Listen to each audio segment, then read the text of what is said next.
numbers A, B, C, D எனும் நால்வரில் A இன் வயதின் 3 மடங்கு B இன் வயது, B இன் மடங்கின் 2 மடங்கு C இன் வயது.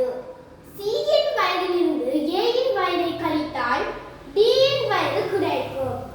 நால்வரது வயதுகளின் கூட்டுத்தொகை 45 வருடங்கள். A, B, C, D இன் வயதுகளை முறையே தருக. முறையே எழுதுகோடு கேட்டுக்க. இப்ப A, B, C, D என்ன நால்வர் இருக்கிறாங்களாம்.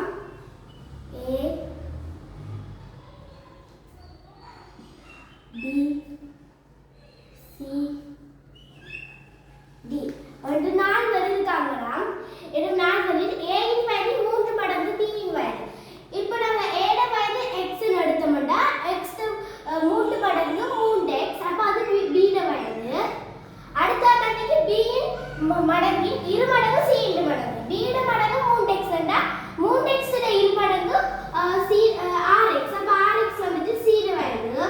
அடுத்த கணக்கு C இன் வயதிலிருந்து A இன் வயதை கழித்தால் D இன் வயது கிடைக்கும். C ட வயது rx, A ட வயது x. rx ல இருந்து x போனுச்சோன்னா 5x, அப்ப அது D ட வயது. D ட வயது 5x.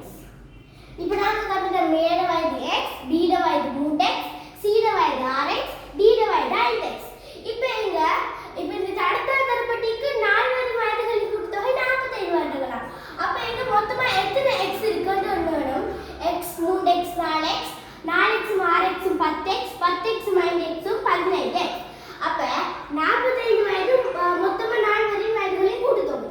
அப்ப 45 15ஆல பிரிக்கணும். ஏன் 15 ரெண்டா இங்க மொத்தமா 15 x இருக்கும். அப்ப 15 பிரிச்சோம்னா 3 வந்துட்டு ஒரு x பெருமானம். 3 இப்போ நாங்க x எதுக்கு கொடுத்தோம்னா a க்கு. அப்ப a ட வயது 3.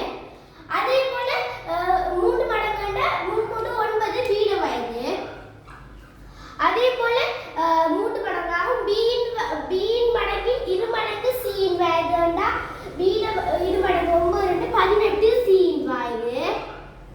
அடுத்ததா c இன் வயதிலிருந்து a இன் வயதை கழித்தால் d. அப்ப நாங்க இப்ப கண்டம் ஒரு x க்கு 3 ண்டா 5x, அப்ப ஒரு x க்கு 3 ண்டா 5x க்கு 3 15 வயது d க்கு. அப்ப இந்த கேட்டுக்கு A,